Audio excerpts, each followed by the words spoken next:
اللهم صل على سيدنا محمد يا رب صل وسلم دائما ابدا على حبيبك. دعا زہرا نامی لڑکی جس نے بھاگ کے شادی کر لی ہے، اس میں غلطی والدین کی ہے جو اپنی بچیوں کی پسند کو ترجیح نہیں دیتے.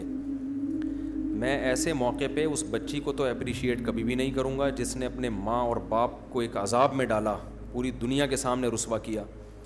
یہاں تو 100% غلطی بچی کی ہے. اگر ماں باپ شادی نہیں کر رہے، دیر کر رہے ہیں، تو اس کا یہ مطلب قطعاً نہیں ہے کہ بچیاں گھروں سے بھاگنا شروع کر دیں. جس پہ گزرتی ہے یہ اسی کو پتہ ہوتا ہے. کسی کی بھی بیٹی بھاگ جائے گھر سے، جو ماں باپ پہ گزرتی ہے، جو عذاب میں ہوتے ہیں، تو ایسی بچی کی تو ہم کبھی بھی اپریشیٹ نہیں کریں گے. لیکن بہرحال یہ اتنا اس سے لازمی ثابت ہوتا ہے کہ فطرت سے لڑو مت، فطرت سے لڑو مت. اسلام نے کہا بچی بالغ ہوتے ہی اس کی شادی کر لو. میں کہیں پرسوں بیٹھا ہوا تھا، کچھ لوگ تھے بڑے ایجوکیٹڈ، ہائی پروفائل ایجوکیٹڈ لوگ ہوتے ہیں نا، انہوں نے بھی یہ واقعہ کا تذکرہ کیا. بھائی اس کا کیا آپ کہتے ہیں؟ میں نے کہا بھائی بچیوں کی بروقت شادی کر دو. کہہ رہے ہیں مفتی صاحب 13-14 سال میں کون شادی کرتا ہے؟ میں نے کہا ہم نے کی ہے الحمدللہ، اپنی بچی کی شادی کی ہے، اپنی بھانجی کی شادی کی ہے. خوش ہیں، اللہ ان کو خوش رکھے. تو یہ خواہ میں نا دماغ میں بلا وجہ کے خوف مسلط کر لیا. انہوں نے کہا نہیں وہ تو سسرال میں کیسے ایڈجسٹ ہوں گی. میں نے کہا کم عمری میں شادی ہوگی، جلدی ایڈجسٹ ہو جائیں گی، اسی حساب سے ڈھل جائیں گی. بڑی عمر میں شادیوں میں ایڈجسٹ نہیں ہوتی. کچھ چیزیں ہم کرتے پہلے ہیں اور پھر ان کے جب ایک غلطی ہم کر لیتے ہیں تو پھر اس کے دلائل تراشے جا رہے ہوتے ہیں. پہلے تو اپنی دادیوں نانیوں سے پوچھو، ایسا ہی ہوتا تھا. اور دوسرا ہم یہ تھوڑی کہتے ہیں جو سسرال ملے اٹھا کے جو بھی رشتہ بھیجے بچی پکڑا دو. آپ بھی تو دیکھو گے بھائی یہ بچی ہے، اس پہ سسرال میں اس کی عمر سے زیادہ بوجھ نہ پڑے، یہ دیکھ کے کرو. اگر رشتہ اچھا مل جاتا ہے، اگر نہیں ملتا آپ سمجھتے ہو سسرال اس کو ٹینشن دے گا تو نہیں کرو. اچھا رشتہ اگر نہیں ملتا تو پھر 18 کیا 20 کیا، پھر تو 40 سال میں بھی نہ کرو نا. ہم تو یہاں بات کر رہے ہیں کہ اچھا رشتہ مل گیا ہے، پھر آپ دیر نہ کرو. دوسری بات یہ کہ بچی کو اس زمانے میں آپ یہ اتھارٹی دو کہ اگر وہ کسی کو لائک کرتی ہے تو اپنی ماں سے بتا سکے اور ماں پھر اپنے شوہر سے ڈسکس کر سکے. اتنا اس کو رائٹ دو، اس کی خواہشات کو کچلو نہیں. ایک طرف آپ نے آزادی دی ہوئی ہے، کو ایجوکیشن میں وہ پڑھ رہی ہے، موبائل آپ نے اس کے ہاتھ میں دیا ہوا ہے، ساری سہولتیں اس کو میسر ہیں، گھر سے بھاگنے کے تمام راستے آپ نے اس کے لیے کھولے ہوئے ہیں اور حلال راستہ آپ نے اس کے لیے بند کیا ہوا ہے. یہ تو ایک واقعہ میڈیا پہ آ گیا، ہمیں یاد ہے آج سے 15 سال پہلے ایسا ایک واقعہ ہوا تھا. 13-14 سال کی لڑکی بڑے اچھے خاندان کی اور بھاگی کس کے ساتھ؟ پنچر والے کے ساتھ. میں پنچر والوں کو برا نہیں کہتا، لیکن نکاح میں بہرحال کفوف بھی تو دیکھا جاتا ہے نا. ایک 19ویں گریڈ کے آفیسر کی بیٹی وہ اگر کسی پنچر والے کے ساتھ شادی کرے گی تو یہ بے جوڑ کا نکاح ہوگا. پنچر والا ہو سکتا ہے قیامت میں اللہ کی نظر میں اس 20ویں گریڈ والے سے افضل ہو، لیکن دنیا کے حکام بہرحال کچھ اور ہوتے ہیں. یہ جوڑ کی شادی تھوڑی ہوگی. تو یہ ہم نے اپنی آنکھوں سے دیکھا. تو یہ بہت پہلے سے ہو رہا ہے. جہاں فطرت سے بغاوت ہوگی وہاں فطرت انتقام لے گی آپ سے. تو بار بار خوب سمجھ لیں، نکاح ہماری سماجی ضرورت نہیں ہے، صرف یہ باڈی کی ریکوائرمنٹ ہے. لوگ اس بات کو سمجھ نہیں رہے ہیں. لڑکی جب بالغ ہوتی ہے نا، جو اس وقت اس میں جذبات ہوتے ہیں، لڑکا جب بالغ ہوتا ہے اس وقت جو جذبات ہوتے ہیں، جذبات کا یہ طوفان بعد میں کبھی بھی نہیں آتا. اس وقت ان کا ملاپ ہو جائے، ان کو حلال طریقے سے آپ شادی کرنے دیں، عشق جیسی محبت کریں گے ایک دوسرے سے. وہ اس کے بعد صرف محبت ہوتی ہے، عشق وشق ختم. اور پھر ایک عمر ایسی آتی ہے کہ بزرگوں کا آپس میں ایک ایگریمنٹ ہوتا ہے کہ ہم ہنسی خوشی آپس میں زندگی مل کے گزارنے کی کوشش کریں گے. ہم ٹرائی کر کے دیکھ لیتے ہیں. جو 40 سال میں اسی قسم کی سیٹنگ ہو رہی ہے. کوئی جذبات ہی نہیں ہوتے، سیٹنگ ٹوٹ جائے تو بھی ٹھیک ہے، نہیں ٹوٹی. اس عمر میں 13-14 سال کی عمر میں تو عشق ناکام ہو جائے تو لوگ پاگل ہو جاتے ہیں. بھائی عشق کی عمر ہی بچپن کی، اتنے گھننے بننے کی ضرورت نہیں ہے. بتاؤ جی مجھے، میں کیوں سمجھا رہا ہوں؟ جیسے آپ کو پتہ نہیں ہے کیا؟ یہ بات مشہور ہے یا نہیں ہے کہ عشق ہمیشہ بچپن میں ہوتا ہے؟ بڑی عمروں میں عشق نہیں ہوتا. یہ بچپن کے مسائل ہیں. کیوں؟ عورت کی طرف رغبت یہ باڈی کی ریکوائرمنٹ ہے. تو یہ جیسے انسان بالغ ہوتا ہے, لڑکی بالغ ہوتی ہے, اس وقت یہ میڈیکل سائنس کہتی ہے اتنی بھرپور یہ خواہش ہوتی ہے کہ وہ جذبات بعد میں کبھی بھی پیدا نہیں ہوتے. تو میرے بھائی روٹی کا سب سے بہترین وقت کیا ہے؟ جب شدید بھوک لگے. تو شادی کا بھی سب سے بہترین وقت وہی ہے جب شادی کی سب سے زیادہ خواہش ہو. تو ماں باپ کو چاہیے خود ہی کر دیا کریں. اور عقل مند ماں باپ الحمدللہ ایسے حالات واقعات دیکھ کے ان کو عبرت حاصل ہو رہی ہے. ان کی بچیاں بالغ ہوتی ہیں, وہ کہتے ہیں کہ مجھ سے کہہ رہے ہوتے ہیں مفتی صاحب کوئی اچھا مناسب رشتہ ہو. مجھے خوشی ہوتی ہے کہ یار تھوڑا سا یہ ٹرینڈ الحمدللہ چل پڑا ہے کہ بھئی بچی بالغ ہو گئی ہے, ہم چاہتے ہیں کوئی مناسب. اصل میں پرابلم ساری پتہ ہے کیا ہے؟ مناسب رشتے نہیں مل رہے, ورنہ ماں باپ کر دیں. ان کو ڈر ہوتا ہے بچی چھوٹی ہے, یہ سسرال جا کے اس کا قیمہ نہ بنا دے, کہیں ساسیں کچل کے نہ کھا جائیں اس کو, ٹینشن دے دے کے. یہ ڈر ہوتا ہے بہرحال. تو ساس کو بھی چاہیے دل بڑا کرے, بھائی بچی ہے اس کو بچوں کے حساب سے ہی ہم نے لے کے چلنا ہے, آرام آرام سے اس کو اپنے خاندان کے لحاظ سے ایڈجسٹ کرنا ہے.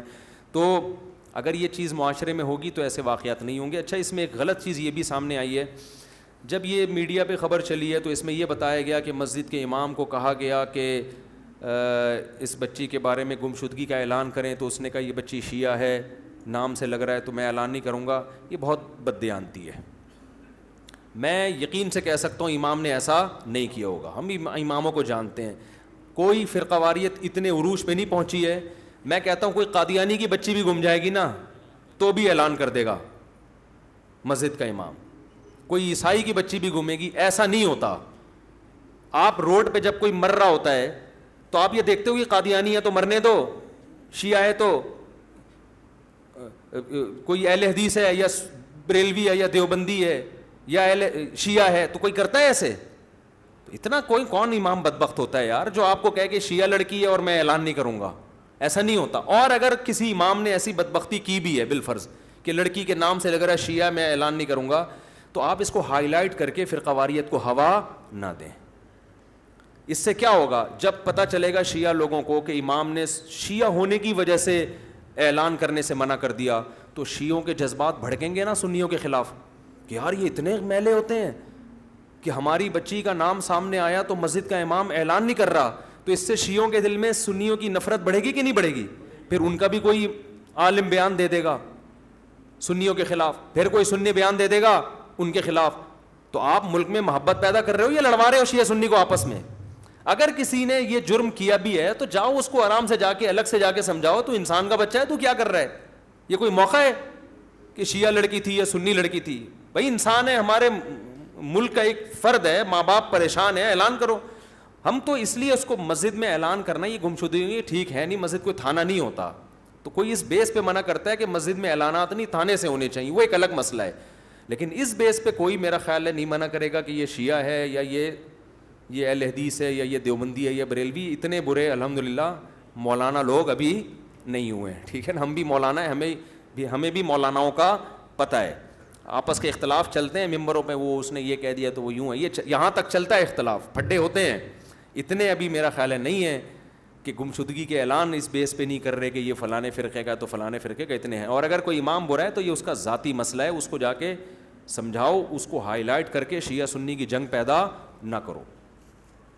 اچھا بھائی, اور ایک اہم بات یہ بھی ہے جو دعا زہرا والی لڑکی کا واقعہ ہوا ہے, بچیوں کو موبائل نہ دو ہاتھ میں. سمجھتے ہو, جب بچی کے پاس اینڈرائڈ فون آ گیا, لڑکا یا لڑکی دونوں کا حکم ہے, تو بس اب آپ کی دسترس سے وہ کیا ہو گیا, آزاد. بچوں کو نیٹ استعمال کرنا ہے موبائل کے بجائے گھر میں کمپیوٹر, کھلے میں کمپیوٹر رکھ دو. بھائی جس نے اسکول کا ورک کرنا ہے یہاں بیٹھے, کنڈی لگا کے کمرے میں کوئی بھی نہیں بیٹھے گا. یہ کامن روم ہے, کمپیوٹر روم ہے, ایک بچے زیادہ ہیں تو 2-4 رکھ دو سسٹم لا کے گھر میں. بھائی جس نے ورک رائے اور وسائل سے روک نہیں رہے, آپ ترقی کی دور میں پیچھے رہ جائیں گے بالکل. اگر آپ یہ نیٹ کا استعمال ہی نہیں کریں گے, مکھنجو بن جائیں گے تھوڑے دنوں میں آپ. وہی ہو جائے گا. ایک صاحب آئے اور ہمارے استاد سے کہنے لگے ہم نے انٹرنیٹ پر اپنی بیک سائٹ کھول لی, آپ بھی کھول لیں. ویب سائٹ کو کہہ رہے تھے بیک سائٹ. تو اتنا دیسی بن جاتا ہے پھر آدمی اگر یہ شروع سے یہ چیزیں استعمال ہی نہ کرے نا.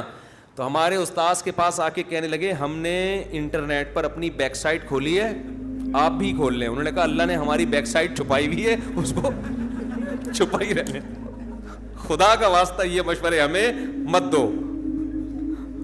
تو اگر آپ جدید تعلیم سے اتنا پیچھے رہ جائیں گے تو ویب سائٹ کو آپ کیا کہیں گے؟ Back sight. وہ تو شکر ہے ہمارے استاذ کے پاس آ گئے, کسی چینل پہ انٹرویو نہیں دیا انہوں نے, ورنہ انٹرویو دے رہے ہوتے. حضرات ہم سب کو مشورہ دیتے ہیں تمام پاکستانیوں کو اپنی بیک سائٹ کھول لینی چاہیے. ملک کی بے عزتی ہو جاتی کہ نہیں ہو جاتی؟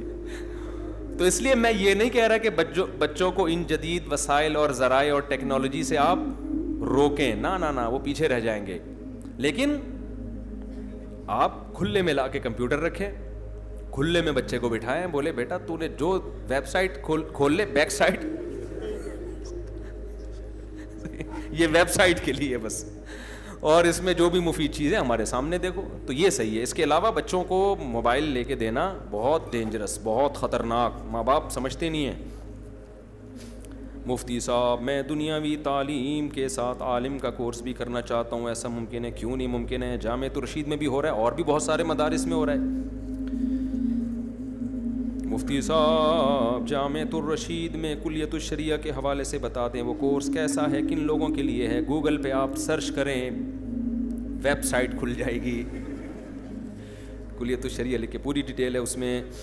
قرآن میں سجدہ تلاوت آتا ہے, اس کا صحیح طریقہ بتائیں, اور ایصال ثواب کرنے کا طریقہ بھی, کیونکہ جو سنی حضرات کرتے ہیں سب کا نام لے کر بزرگان دین. سنی حضرات تو اتنی ڈیٹیل میں ایصال ثواب کر رہے ہیں کہ ایک ایک کے گھر پہنچا کے آ رہے ہیں ثواب قبر میں.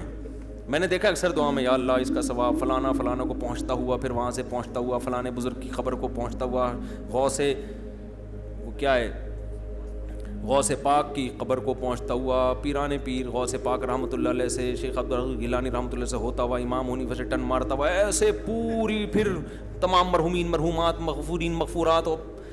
مجھے تو یاد بھی نہیں ہوتے وہ الفاظ, اتنی ڈیٹیل میں آدمی کہتا ہے بس کر, فرشتے بھی کنفیوز ہو رہے ہیں کہ بس اتنا کر لیا کرو, اے اللہ اس کا ثواب. اچھا اس میں بھی علماء کی دو رائے ہیں. یہ سال ثواب, اہل حدیث حضرات تو کہتے ہیں یہ ثواب پہنچانا جائز ہی نہیں ہے.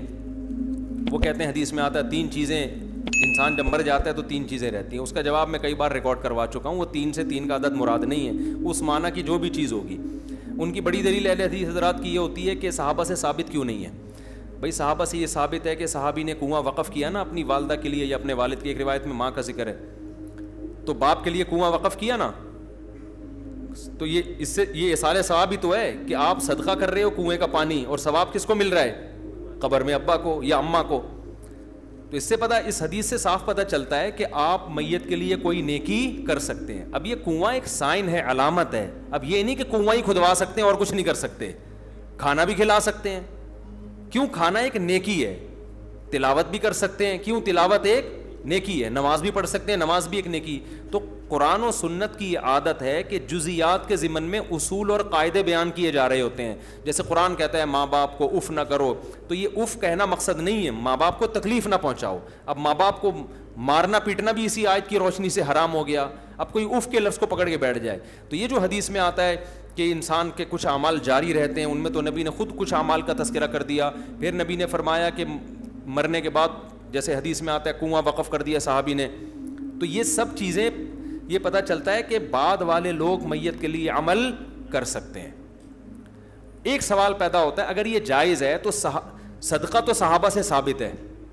جیسے ان صحابی نے پوچھا تھا نا نبی سے, قرآن پڑھنا کیوں ثابت نہیں ہے صحابہ سے؟ بھئی قرآن کا تذکرہ کیوں نہیں ملتا؟